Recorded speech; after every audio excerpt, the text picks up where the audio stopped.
Bienvenidos a esta nueva exploración.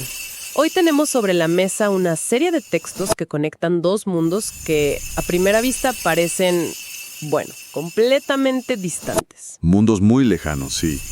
Por un lado, el lenguaje poético del sufrimiento en textos bíblicos, como los Salmos.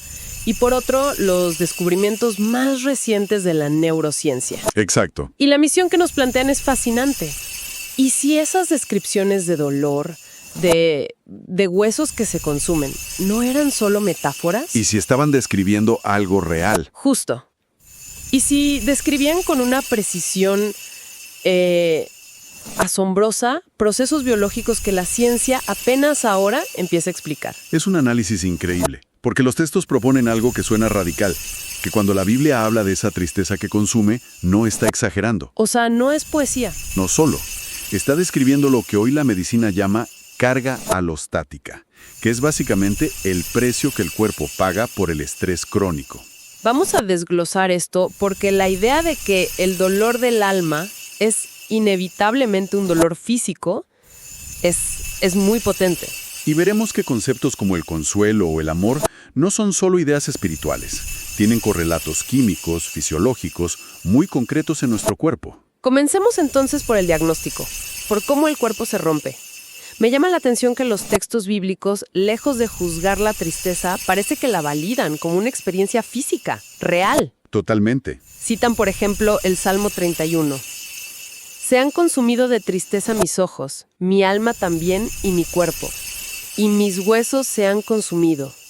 Es una frase brutal, ¿no? Brutal. ¿Es solo una forma poética de hablar o hay algo más? No, que no es solo una forma de hablar. ¿En serio? A ver, analicemos esa frase por partes, porque es casi un informe médico.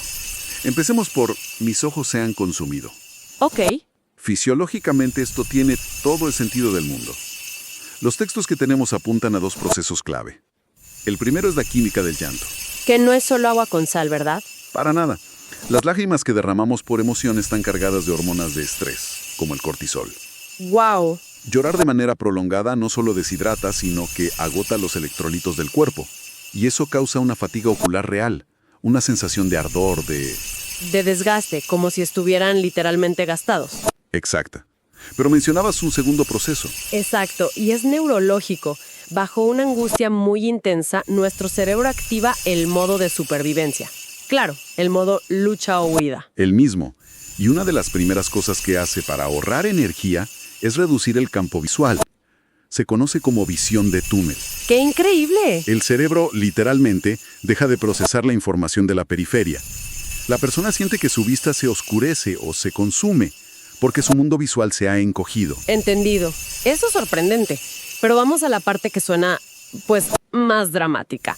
Mis huesos se han consumido. Eso sí que parece una hipérbole. Suena a eso, ¿verdad? Nadie piensa que los huesos se gastan por estar triste. Para nada. Y sin embargo, los documentos muestran que tiene una base biológica directa e impactante. Lo explican desde dos ángulos. El primero es la inmunología. A ver. La tristeza profunda y prolongada hace que el cuerpo libere unas proteínas llamadas citoquinas proinflamatorias. ¿Citoquinas? Citoquinas.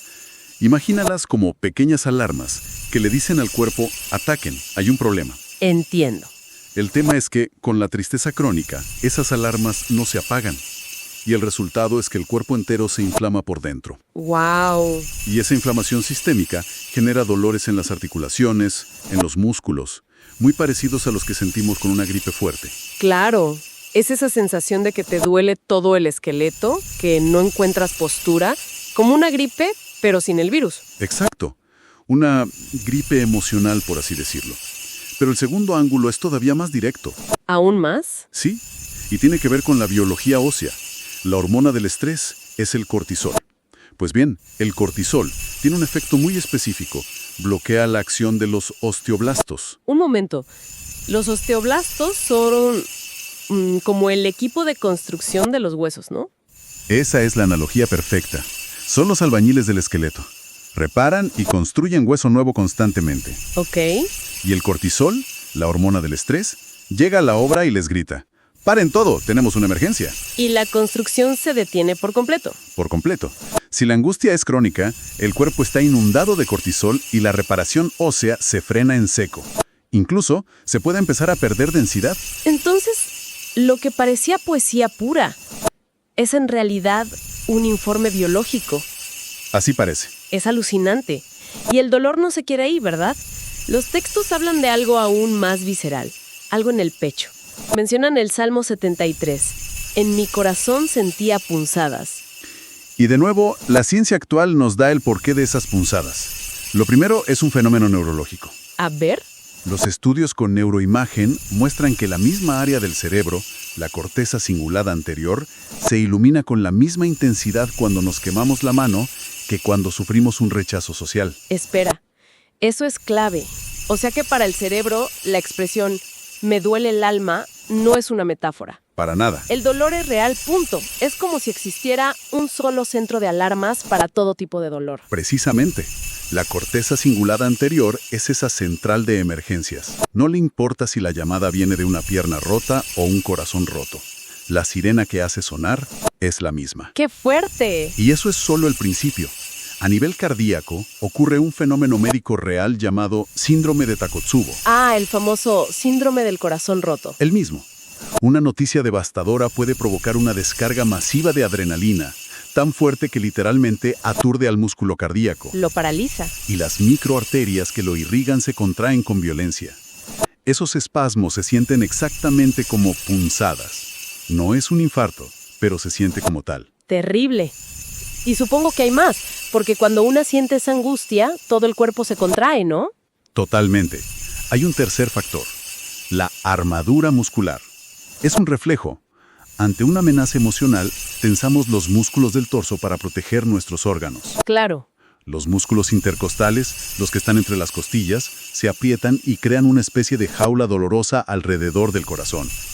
Y esa tensión también genera pinchazos. Hay una frase que siempre me ha dado vueltas, la del Salmo 32. Mientras callé, se envejecieron mis huesos. Siempre pensé que se refería a la carga mental, pero esto también es físico. Tiene todo que ver. Guardar un trauma, una culpa, un dolor profundo, es un trabajo agotador para el cerebro. Lo obliga a estar en alerta constante, en hipervigilancia. Para reprimir esa información. Exacto.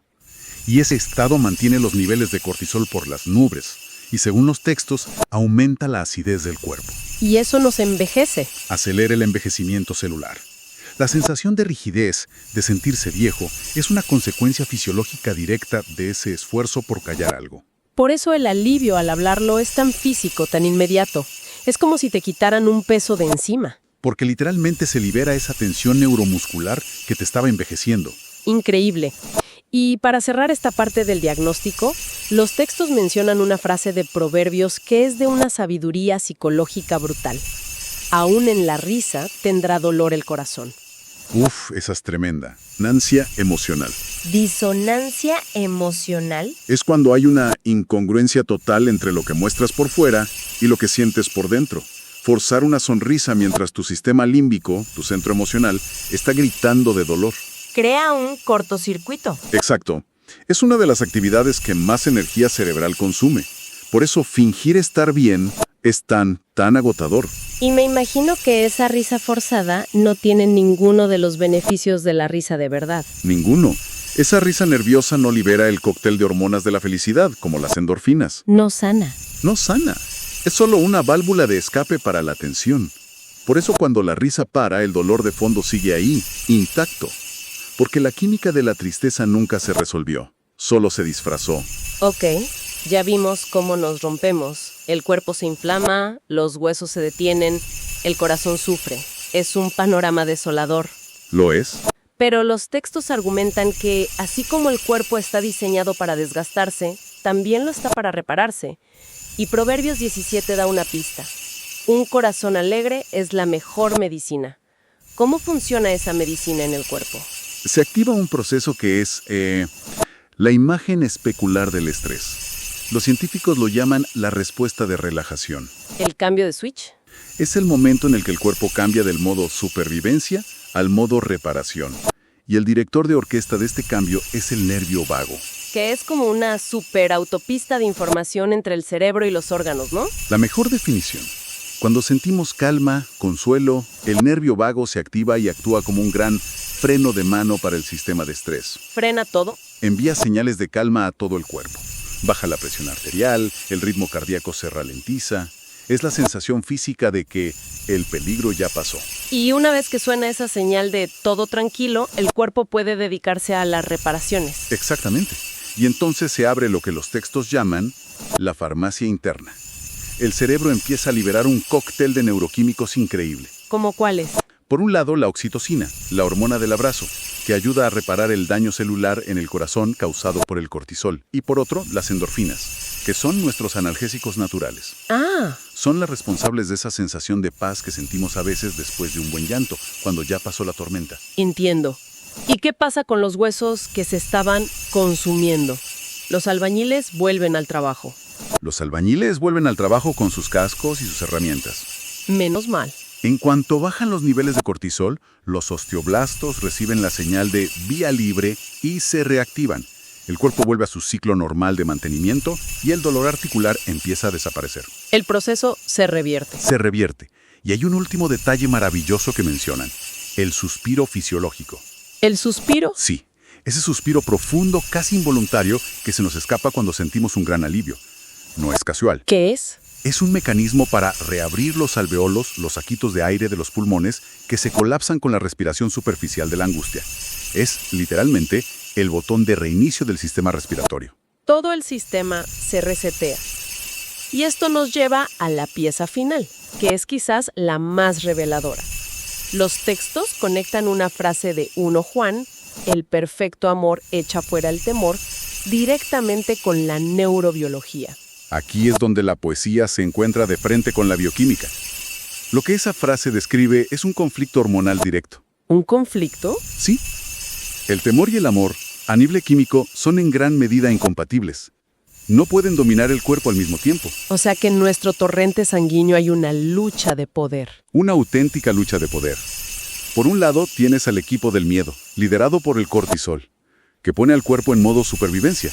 Tensión, inflamación, alerta. ¿Y por el otro? Tienes al equipo de la conexión, con la oxitocina como capitana, que activa el modo reparación. Calma, seguridad, regeneración. No pueden estar los dos al mando. Uno tiene que ceder. Entonces, ¿cuál es el mecanismo exacto para que el amor eche fuera al temor? ¿Cómo gana la oxitocina? La oxitocina, que se libera con un abrazo, con una palabra de consuelo, tiene una habilidad muy especial. Es capaz de inhibir la amígdala. Que es como el centro de mando del miedo en el cerebro. Exacto, es nuestra alarma de incendios interna. Lo que hace la oxitocina es, en esencia, bajarle el volumen a esa alarma. Reduce la reactividad al miedo a nivel neurológico. No solo te hace sentir bien, sino que activamente apaga el circuito del miedo. Precisamente. Y los textos terminan con un concepto precioso: el efecto lavado. ¿Efecto lavado? El estrés y el miedo, como decíamos, acidifican el cuerpo. El amor, la calma, la conexión, actúan fisiológicamente como un agente alcalino que neutraliza esa acidez. ¡Wow! Es como si el amor ayudara a limpiar el cuerpo de las toxinas químicas generadas por el miedo. No es solo un poema, es un efecto lavado a nivel celular. Entonces, si unimos todas las piezas, la conclusión que nos dejan estos textos es que el lenguaje antiguo sobre el alma y el dolor no eran simples metáforas. No lo parece. Eran descripciones asombrosamente precisas de una realidad biológica. Nuestro propio cuerpo es el escenario donde se libra la batalla contra el dolor y donde, también, ocurre el milagro bioquímico del consuelo. Y eso nos deja con una pregunta final para reflexionar. Una que va más allá de los datos.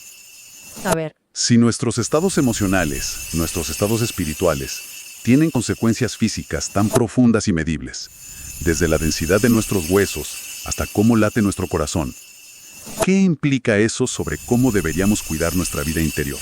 Claro. La conexión parece ser mucho más directa, mucho más poderosa y mucho menos metafórica de lo que solemos imaginar.